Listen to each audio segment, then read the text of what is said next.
So I think it's not very unknown to a few. I think we heard that J. Cole and part of BTS, Jhope, decided to release a song titled "On the Streets." So before the K-pop fans come and say something, I'm not a huge fan of K-pop, so that just kind of get that out the way.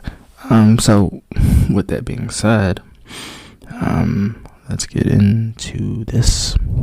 Yeah, let's just say, let's get into it. Let's say, yeah, of course, J. Cole's a feature on that song. It is roughly 4 minutes and 30 minutes of a song. So we'll just kind of get into it. Hop into it real quick, but let's see if any spots. We'll get right into it. Okay, so what can I say to start it off? We hear Jhope kind of talk up. Well, he brings up a lot of things, and I think he brought the chorus, but he also brought a hook that I think it's different for a J. Cole song, but it seems to bring either to kind of bring J. Cole's part above it, and which it sounds fine, or it could just be related to both the same starting with J, which is probably the more official thing we're going with. Truly, I think that's what it is. But anyway, Jhope starts it off by saying, "Every time I walk, every time I run, every time I move, it's always for us." You know, I carry myself in a certain way for us to make it, and that's why I think when I started to hear this song, I originally thought it almost as a love song opening, and I'm not really sure why. I mean, you get further down here, you hear like two different stories of it, and I can't really put that like where I would put that and categorize it as, but it's something in which listening to it like maybe 1 or 2 times might be necessary, which, you know, we could always say that's not the reason that it has to be put out that way, but to me, I think that's why that verse is the way it is. Oh, it's actually a chorus, but you know, they share the chorus, but when first introduced, it seems like to be the hook, but it's not. But his first line, Jhope's first verse is, "Anywhere J's in, anywhere J's in the air, everywhere, even when I walk, it was made of your love and your faith," which we could argue that they're walking. They love their significant other so much that they're always walking in their ideal situation of that person, which, to me, it could be shown as codependency, which, codependency isn't bad. I guess but codependency in itself is strictly bad. So it's very much how you see it. He says J in the air, which joy or love, or just, as I said, this could refer to many different things. I'm not just walk lightly wherever you want. Hopefully you can walk, wherever you walk, and which is as I said, it's a weird concept to listen to for an introduction of a song that J. Cole's on. I think that's totally because I haven't heard J. Cole on a love song besides the song with Black. I don't think I've ever heard him on a song with its. And J. Cole starts off his verse and he says, "Hail the almighty survivor of hell," popping down from the heavens to sell holy water. Then I scoop the wall. I scoop from the well, which I don't think there are wells anymore. I think there are a limited number of wells, but there were wells like people used to get water from, and I think that's what he's referring to. That kind of environment. I fought to the nail. Just reveal as a ruthless as I move through the field, which, especially, I think this is true. I think roughly for J. Cole, it's because there are many J. Cole. People hear J. Cole, they think of the icon, they think of the legend. They don't think about when he went to John Hopkins. They don't think about the college he went to. Him kind of to roughly beating the competition out, and because in we'll say for 2014 Forest Hill Drive, we'll say a born sinner because I don't think a porn center got as much love as it should have. But I think the first album that people listened to from J. Cole was 2014 Forest Hill Drive. Aside from the mixtapes that come up, or the warm up, is why when he says that line, he became the most ruthless, and that's true. I think he's become the most ruthless bar wise, and that disc he did to No Name, while it was respectful, I think this is that kind of leads into it.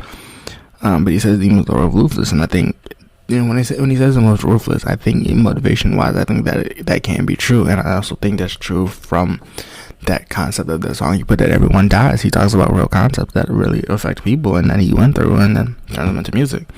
Because undeniable, that's hard to deny that J. Cole is one of the best storytellers of this generation. But so we knocked this out the way. He says we're feeling worried like a 2-minute drill to make a couple million off of lucrative deals, which to some extent we could say that Dreamville was that lucrative deal, right?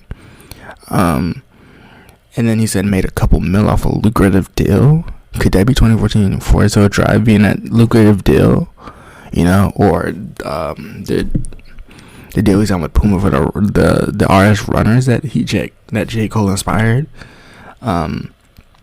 or that on him being 2K23. I'm not a huge basketball fan, but 2K23, right? The case cover, which is that was a lucrative deal right there. In a 2-minute drill, it's probably the train they put them through, because I know for Madden overall ratings they have to go through like a certain amount of tests, which. But that's something that's overall crazy to me, that's when he says in the lucrative deal. Selling trains of thought. Name an artist that could derail. Which to me, he does sell like a train of thought, which I'm not sure if that's what he means, or if he's talking about other artists that sell like the persona of gun running, which some artists do actually do what they speak about, not many. Which I think that kind of puts more incentives to me, especially of what he means by this. But he says, you've never seen somebody hula hooping in jail, almost like you've never seen somebody in jail happy because they're in that situation, which to some extent we can argue. He says, I got a smart friend, but he's dumb, he's stupid, which he swear God isn't real, but because he said he hasn't had any proof. And I know somebody that is like this. Not calling them out by name, but I know somebody that like they're theoretical. They're extremely theoretical, but they're like, hey, you ain't got no proof, so we can't back it because we don't have no science, right? And I get that he's saying there's no proof, but isn't it proof? Isn't the universe proof enough? The volcanoes, if the volcanoes are erupting, if the birds are chirping, which. The creation of life and the universe, and people say that religious people say, and I'm not knocking anybody that isn't religious or is religious, but they say that God made the universe, which we could argue is a religious situation or a religious stance. I'm not here to argue either or, but he says if a trillion nerves don't work in the human body, what would I be? That's weird to me, because it's 205 bones in the human body, and so there's trillions of nerves in the human body. So it's always funny, without the creator of this theater besides me to gentle guide me, which is just like a guy being able to guide me through certain things in life. Where would I be? It's weird to me to say this. He says some days I wonder if I need to pick a different hobby. Deep down this is rapping. Is all I know, which is weird to me, because it's rumored, and I'm not sure if this is true or not. I don't think J. Cole has confirmed it, but he had a scholarship at the college he went to play, and he could have played,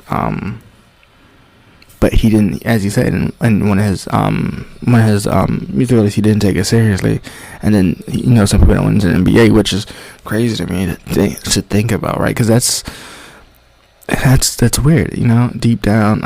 He says I've never done anything better, but it's weird, because I do think, and I said this is my own personal opinion, but I think he could be a motivational speaker, right? J. Cole could do a lot if you ask me, and I'm not sure. I don't have that type of money. He said it's like a teacher. It's hard to let it go. Which he says like a father watching his daughter go down the aisle to get married. and it's a tear in his eye because it's I love you, but I have to let you go kind of situation. And to some extent, I get that. And so I shall. But first, I gotta honor my style in the coldest with more quotables than the quota allows. Which this bar hits deep to me because I think any lyric from a J. Cole song or any feature that he's on, you can make a quotable caption or a line, whatever you're trying to make quotable. Since you see a top 10, I see a Golden Corral, which is by far one of the funniest lines to me because it's funny to me because I was like, I didn't expect when he said top 10, right? I see a Golden Corral, which is to me when he said it, I was like top 10 when he's gonna go top 3, dead or alive, which is what I thought he was gonna take it. When he said a Golden Corral, is like, I was like, oh, so all the rappers that he could eat, that makes sense to me. That's a double entendre, right? It's weird to me to hear it and not as Moon jumps over the cows, which is weird. I contemplate if I should wait to hand over the crown or stick around a little bit longer. I got a strange type of hunger, which is true, I think. And he said it. He says, I want to make sure I do enough to when I look back and having no regrets. And to some extent, if you ask me, I can't argue and say that he would have any regrets, solely because J. Cole, it's hard for me to say this, but I don't, and I say this and I don't mean it in a bad way, but it's especially hearing these final what I assume to be final J. Cole albums, it's something I look back on because it's not, because when I'm around what J. Cole's age I'll be in a few years, which is weird to me because I think J. Cole is 32. I think he is 32, and the more he says the more I eat, the stronger I get. But it's the idea to me that, you know, we argue what is. Oh, he's 38. I'm nowhere near that. Okay, so it's definitely it's a weird thing to listen to, especially because I assumed, you know, J. Cole going. Which is what I'm saying. He says he gets drunk every time, and it's to me that I've heard it these past couple of albums. I heard it in the Dreamville, Revenge of the Dreamers. I heard it in D-Day and Freedom of Speech. I heard it in K.O.D. I heard it on Kids on Drug, Kevin's Heart. I heard it on All Season a million. I've heard it on All Season numbers of times. And it's hard for me to say without a doubt. Right, but it's definitely up there. I think J. Cole is lyrically an album of the year. False Prophet, Everyone Dies, where he just calls out numerous people, and it's true to me. I think that the more he gets into this game, the hungrier he sounds. Every time he releases an album on an LA Leakers freestyle, he sounds hungry. You could tell he wanted it, and he did it. He finally did that interview, and it was great to see. So I don't know if I can say that without a doubt. He doesn't deserve flowers, but when he retires, it's gonna be a sad day for me.